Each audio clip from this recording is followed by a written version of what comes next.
Welcome back again sa akin channel. Today magluluto naman tayo ng sabaw. At syempre ang ating sabaw ngayon ay eto, napakagandang papaya guys. Eto yung galing sa Pilipinas sa papaya. Ayan.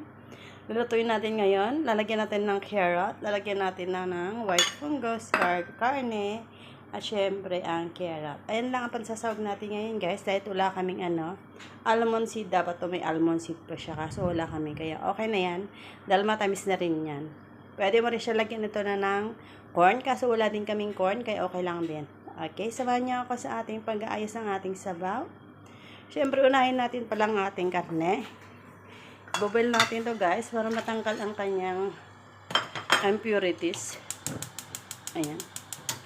Nagpakulo na rin ako dito ng tubig sa kasirola. Kasi dyan natin ilalagay ang ating isasabaw. Ito, lalagyan ko na rin ito ng tubig. Kailangan natin ibabad itong white fungus. Try kasi ito guys. Siyempre. Kailangan natin ibabad. Ayan. Tapos ngayon ay balatan na natin ang ating papaya at siyempre ang ating carrot. Ibaba ko muna itong aking wait lang. Dito lang kaya. Itaas natin dito.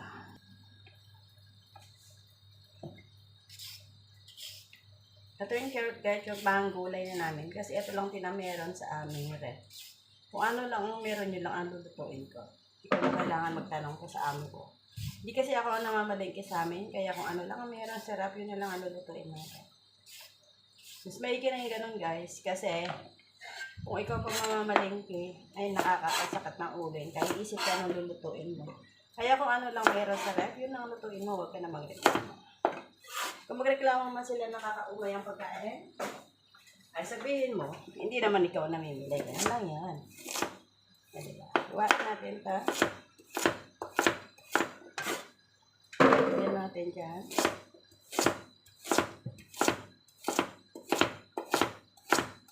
Madali lang lutuin ito guys, kasi malambot na itong ating papaya. Hindot na. Hindi siya orange guys, yellow talaga siya. Akala ko hinog na. Hindi pa pala. Ang ko matamis din. Ito yung unang bunga ng papaya namin sa tapat ng bahay namin. Sa garden pala. Sa garden ng halamanan namin. Nahalo lang ito sa papaya na ito. Yung papaya namin sa kabila, orange ang kulay. Pero ito ay yellow. Ewan ko anong klaseng papaya to.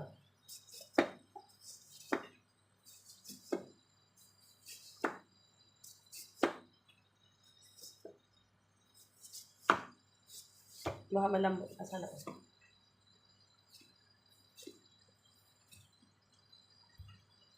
Masarap ang papaya na sabaw.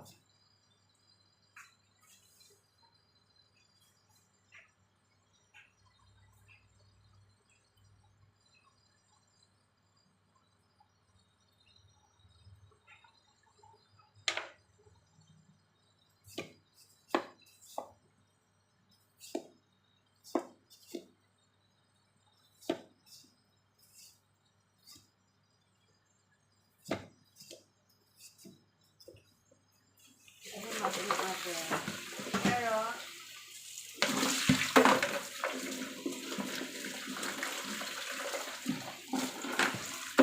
Kain na natin ang ating papaya. Ngayon muna natin ang ating balat.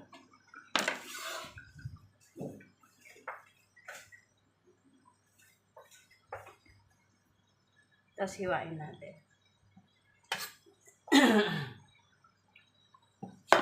Ayan. Okay. Ay, may naman pala, pero konti lang yung niya, guys. Ang laki niya, pero konti lang yung niya talaga. Ito. Konti lang yung laman niya, malipis. Kaya pala siya magaan. Kasi ang nipis ng niya, laman. Kumbaga wala siyang kalaman-laman. Kaya pala ang gaan.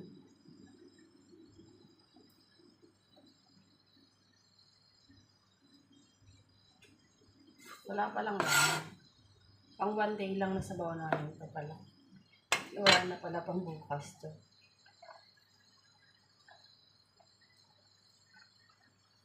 Ano kasi malaki itong ano.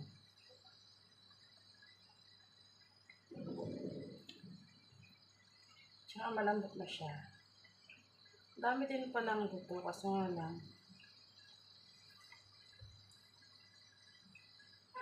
Ewan ko ba tamis to?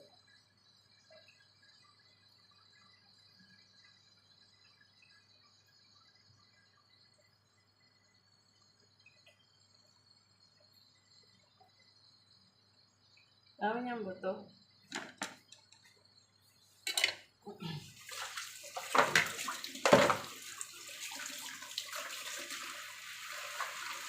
Hugasan natin. Ups.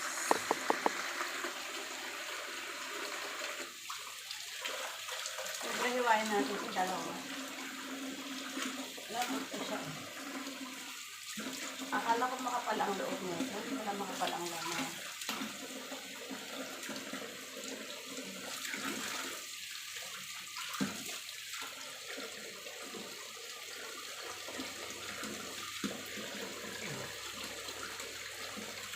Nagkitang luto na lang ito. Kasi hinog na talaga siya. Tapos natin ang ating buto. Ang dami yung buto niya, o. Tignan niyo. Grabe yung buto niya, no? Akala ko lang buto. Ang dami pala itong buto. Nipis ng laman.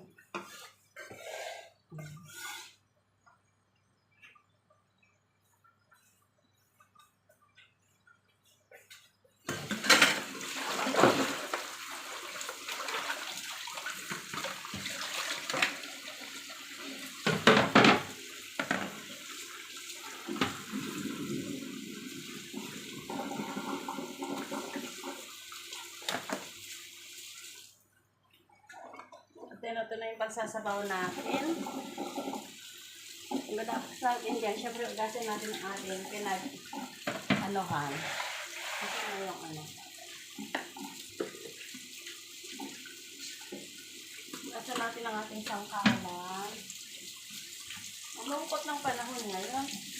Parang lungkot ang lungkot. Wala pa naman ito parang guys. Kaya okay lang.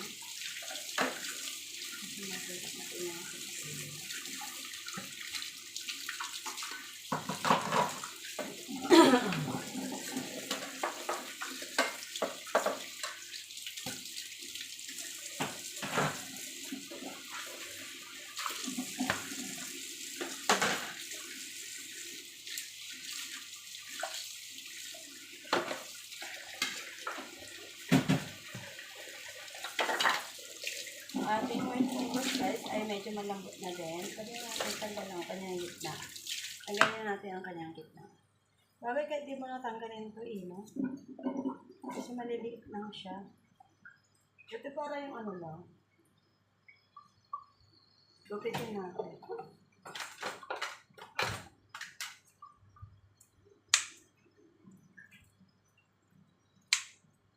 Tanggalin lang natin yung gitna niya. Ito kasing kumapit sa ano, sa puno.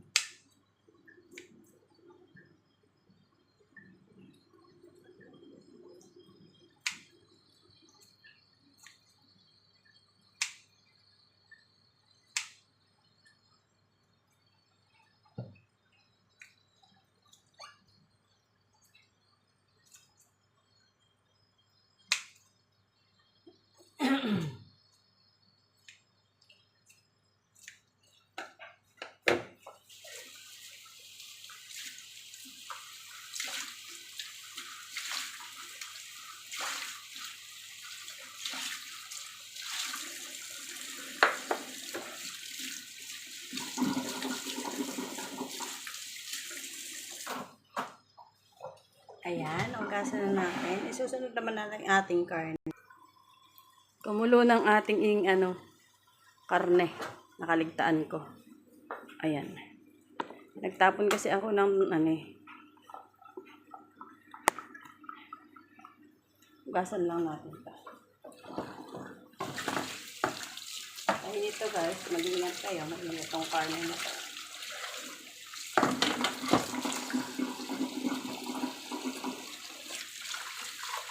Ganito guys, ang pagluluto ng sabaw dito, hinuhugasan mo na yung karne. Huwag kayo mag-alala guys, hindi mawawala yung lasa nito.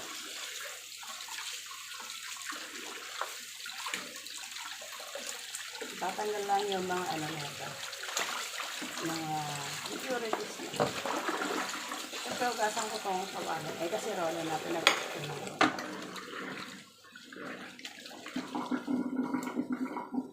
kasi pag pinatuyan mo na to, mayroon na siya hugasan. Kung sebo ba ng ano pa.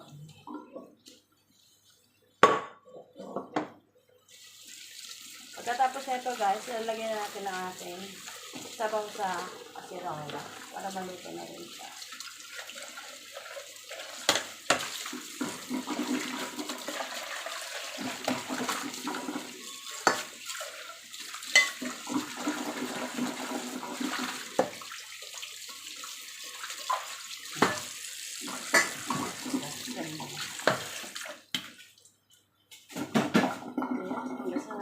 At ang ating lutuin ay lalagyan natin sa ating lalagyanan. Ito na ating pansabaw. Lagay ko na nga lang dyan. Picturean. Para mapicturean muna natin ang ating pansabaw. Ayan. Ayan, syempre ilalagay na natin sa ating kasirola ang ating sabaw. Una natin ilagay itong ating karne. Oh! Ayan. Sunod natin ang ating carrot. Ingat kayo ha, baka matalsikan kayo ng water. Dahil mainit na yung water natin, kumukulo na. Nahan natin ng konting apoy niya. Siyempre, ilalagay ko ng ating papaya. Itataka kayo, no? Hinog yung papaya natin dito. Yan guys, ganito sila magluto dito ng papaya soup. Mas masarap yung, yung yellow, yung hinog na papaya. Siyempre, ilalagay natin yung natirang carrot. Meron pang natitira. Ayan. Tapos, takpan na natin. Masarap ba yung takip niya? Takpan na natin guys. Ganyan lang ang pagluluto ng sabaw guys. Hanggang sa maluto, ganyan na siya. Ipapakita ko na lang sa inyo mamaya kung paano natin isa-serve ang ating papaya soup. Later natin ilalagay yung ating white fungus.